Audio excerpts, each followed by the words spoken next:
Today we're in Ardmore, Oklahoma at the Noble Foundation, and joining us is Mr. Steve Upson, who is our horticulturist. Steve, welcome to Oklahoma Gardening.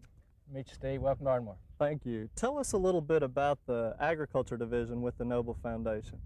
Well, the Agriculture Division was established in approximately 1945, and it was intended to serve the area farmers and ranchers, better their way of life, increase their income. Okay, well that's one reason we're here today to talk to you about some of the high-intensity farming, and you're doing a little bit of research and studies with some raised bed gardening.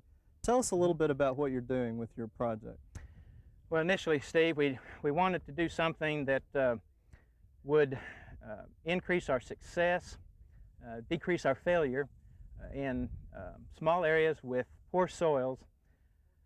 We originally started with material that was commonly available, and that's what you see here with the 2x12 treated material. Okay, tell us a little bit about how it's constructed then. Okay, well, on the ends here you have some angle iron, which has facilitated the end piece be lifted off. That allows us to get up in here with the front end loader and remove the soil mix if we want to change out our mix. Okay, and we also talked for gardeners that may be a way to bring the tiller into the area if they needed to do such a thing. Correct. Too, right? Yeah, accessibility. So really a lot of these things apply to the home gardening situation. And one thing that caught my attention was the irrigation system. How is that constructed? Okay, it's just a standard PVC pipe. This is all 1/2 inch, schedule 40. We have treated it with some paint or some material that will soak up some of the UV light, extend the life of the material. Okay, and then you're just hooking it into your main line. And what about the emitters that are going down? Okay, this is a commercial drip line, but it is available to growers in some of the larger cities. It is approximately a 2-year life. It's 10 mil thickness, and it has openings every foot, which allows water. And that's right at your asparagus plants in this particular bed. Right. Now the mix is what? Mix is a combination of loamy fine sand and stable mix, which is comprised of horse manure and sawdust. So that's a product readily available in this area? In southern Oklahoma, a lot of places in Oklahoma, we have a lot of stable mix from racing horses, reining horses, quarter horse, so forth. Okay, talk a little bit about the composting and nitrogen problem that might occur. The sawdust acts to, basically it robs the plants of nitrogen. Okay. So if it's not well composted, we have to add additional nitrogen to the plants, and lately we've been using the trickle system to distribute the nitrogen. Okay, let's talk about that now. This is a little gadget that it looks like a spray tank, but you've adapted it to a fertilizer injector. To apply a lot of fertilizer, we went with a sprayer. We can dump, for example, the nitrogen, which is the material we need to apply the most. We'll just dump ammonium nitrate, for example, into the tank without dissolving it first, just dropping it in. We have a high line over here, a high pressure line. Actually, it's just about five pounds greater than the 10 pounds, which is in the line. This line forces the solution out of the tank into the trickle system, and here we have the injector site, a filter, and then we have a pressure regulator down here, a backflow preventer, and a filter. Take anything that's not dissolved out of the system. What would something like that cost, you think? Well, a system like that, probably maybe $50, $60, you know, if you shopped around. How often do you apply fertilizer like that? Probably on most of this material, at least once a month, but it depends on the crop. Right, okay. Let's go over and take a look at another bed here. Now, tell me about the bed we're coming up on. Is it the same size as far as construction? What's different about this particular bed? Now, we've got strawberries in it. Why don't you come on around here, Steve, and show us what that's made of.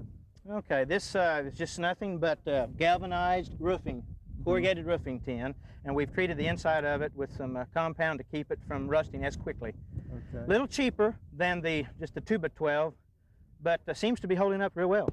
Now, you've been making modifications year after year on the research. Tell us just about the one over here. What's different in those beds compared to these? Okay, Steve, this is 6 foot wide, a little wide for most home gardeners, but we wanted, since the material was so expensive, we wanted to get the most bang for the buck, right. So, but actually 4 or 5 foot wide beds would be best for most people. So we have gone to a 5 foot wide bed for the 2x12s, and then a little narrower for some more commercial applications. Let's look at some of those too. Okay.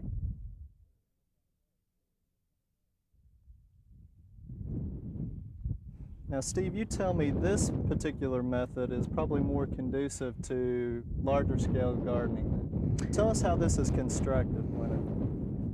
Okay, Steve, this material is what we call tensar. It's a commonly available material for construction projects, used to enclose areas.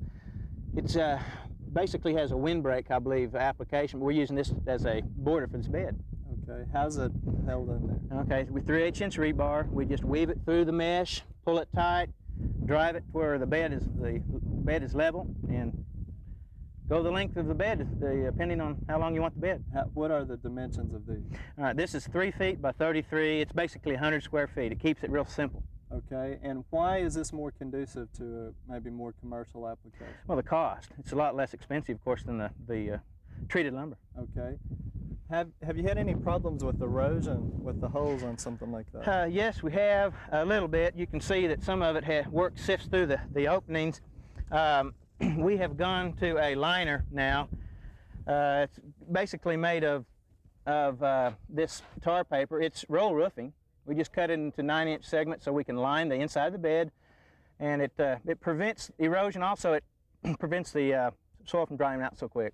Okay, comment on what the plastic is here. We're sterilizing, actually we call it solarizing the soil. We had some problems with some pythium, soil disease this spring, so we're going to wet the soil, keep it moist, and hopefully the plastic will raise the temperature up to around 120, 30 degrees, and we'll leave it on there for a month or so and hopefully kill some of the bad guys. Okay.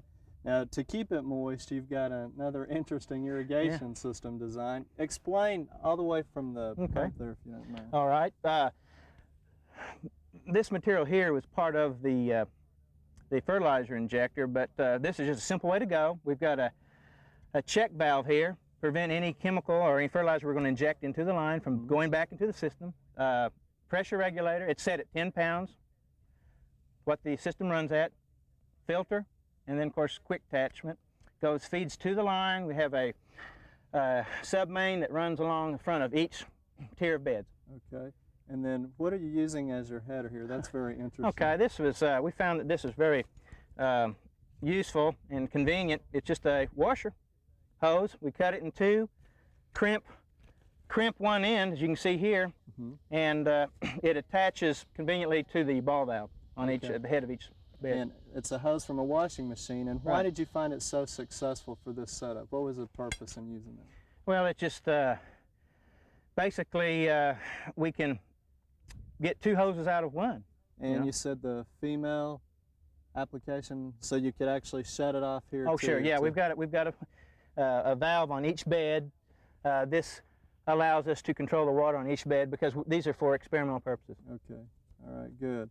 Now, you're like the rest of us in Oklahoma. You get a little bit of wind from time to time.